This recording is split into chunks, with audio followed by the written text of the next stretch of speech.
साहब का स्वागत है। और मैं इतना कहते हुए जो बात आपको बताई है, अरे यार एक टोपी नहीं उठा सकते हो, इसमें भी 10 आदमी थोड़ा पीछे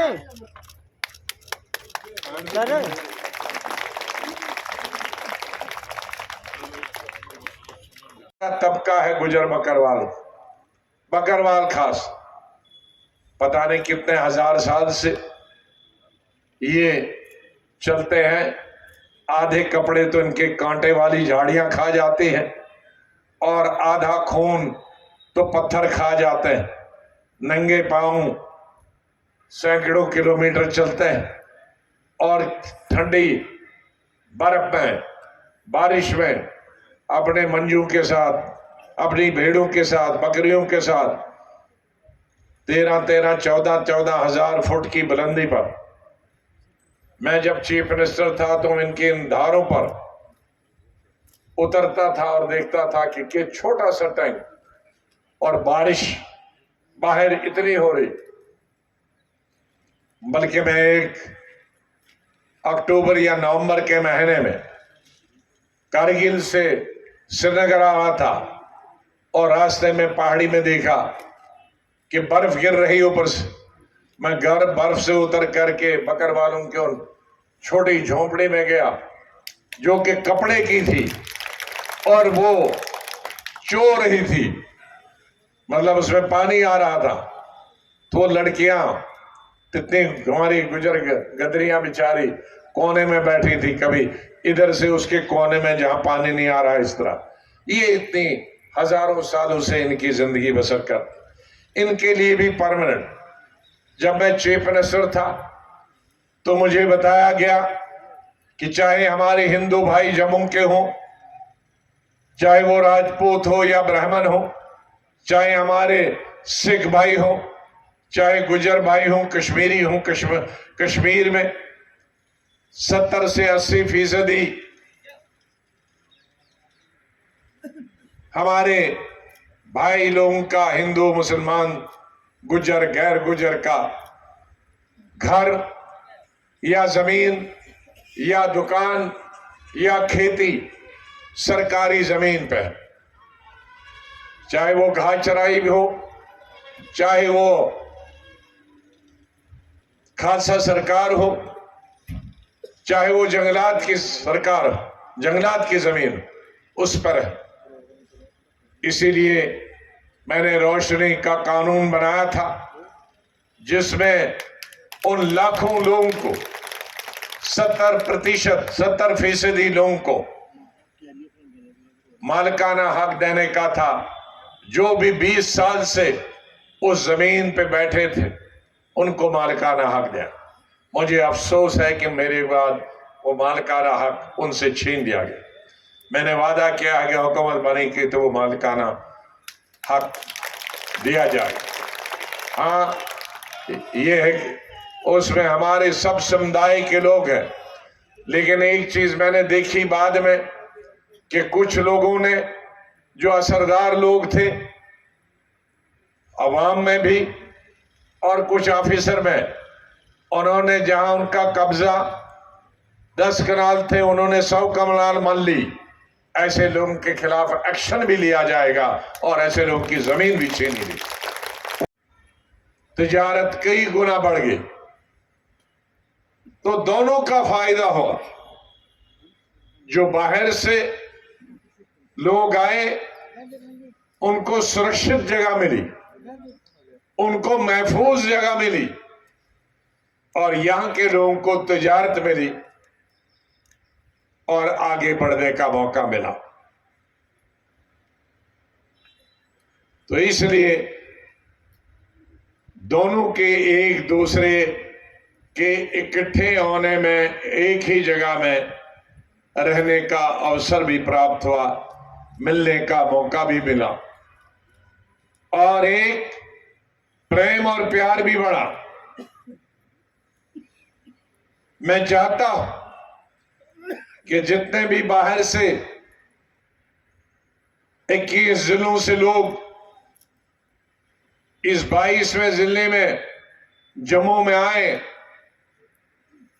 अपने यहां के लोगों से, यहां के मेरे हिंदू भाई बहनों से, सिख भाई बहनों से, हमारे एसटी के भाई बहनों से, एससी के भाई बहनों से, क्रिश्चियन के भाई बहनों से अपना संपर्क ज्यादा रखें, उनके साथ दोस्तियां करें,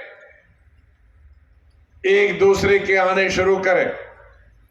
और गर्मियों के अंदर जहां यहां तपती हुई गर्मी है, उनको कश्मीर वाले मित्र जिनके घर यहां है, चुनाव वैली वाले मित्र जिनके घर यहां है, पीर पंचाल वाले हमारे मित्र जिनके घर यहां है, जम्मू के लोगों को अपने अपने घर बुलाएं ताकि वो रिश्ता और मजबूत हो जाए।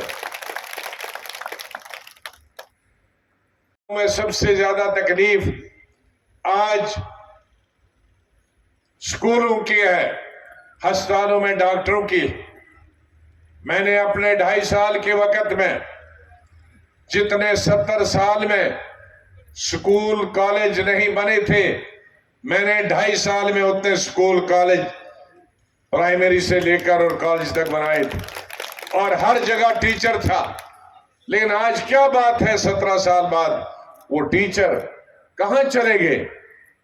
क्योंकि कोई पूछने वाला नहीं।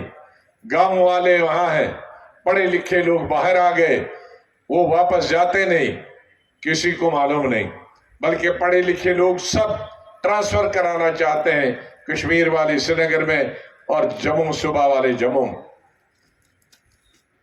इसी तरह से मैंने 2.5 साल में तकरीबन 150 के करीब अस्पताल बनाए थे, जिसमें प्राइमरी हेल्थ सेंटर से लेकर डिस्ट्रिक्ट हॉस्पिटल और हेल्थ मिनिस्टर बनकर मेडिकल कॉलेज भी 5 बने। लेकिन आज उनमें डॉक्टर नहीं, जबकि इन 15 सालों में डॉक्टरों की तादाद न सिर्फ मुल्क में बल्कि रियासत में 4 गुना बढ़ गई है। क्योंकि जो पॉलिसियां मैंने हेल्थ मिनिस्टर बन के लगाई, पूरे मुल्क में मैंने 4 गुना इस तरह का फैसला लिया कि 4 गुना डॉक्टर और स्पेशलिस्ट बन गए। लेकिन कहां गए हो? क्यों नहीं नजर आते हो? न अस्पतालों में है, न छोटे अस्पतालों में, न बड़े। तो ये कमियां हुई हैं। ठीक है, IIT बने हैं, all India institute medical science बन रहे हैं आज के दौर हुकूमत में, उसलिए उसको मुबारक। लेकिन जो छूट गए हैं, जो गरीब लोगों से जिनका ताल्लुक, उस तरफ किसी को ध्यान नहीं है और उस तरफ हुकूमत का ध्यान भी देते हैं। लेकिन मैं आज ये कह सकता हूं कि हर इलाके से पढ़े लिखे लोगों की तादाद, उनकी संख्या कम नहीं है, हजारों की तादाद में है। अपने अपने डिपार्टमेंट में ही अगर उन इलाकों का वो काम करेंगे तो भी बहुत उत्थान होगा, तो भी बहुत फर्क पड़ेगा। चीजें आपने करनी है, इसके लिए जरूरी गरीब लोगों के एक याद रखें, मेरे सामने हिंदू मुसलमान सिख ईसाई नहीं है, मेरे सामने 2 ही तबके हैं, गरीब और अमीर। और वो हिंदू गरीब है, वो सिख गरीब है, ईसाई गरीब है, मुसलमान गरीब, वो शहर का गरीब है, वो गांव का गरीब, वो जम्मू का गरीब है, कश्मीर का गरीब, कहीं का गरीब है, उसकी हमने मदद करनी है। मेरी पार्टी का यही उसूल रहा है और मेरी 45 साल जहां भी मैं मिनिस्टर रहा हूं, ना कोई पार्टी में देखता हूं मदद करने के लिए। किसी भी पार्टी का हो, गरीब है उसकी मदद करना, किसी धर्म का हो उसकी मदद करना।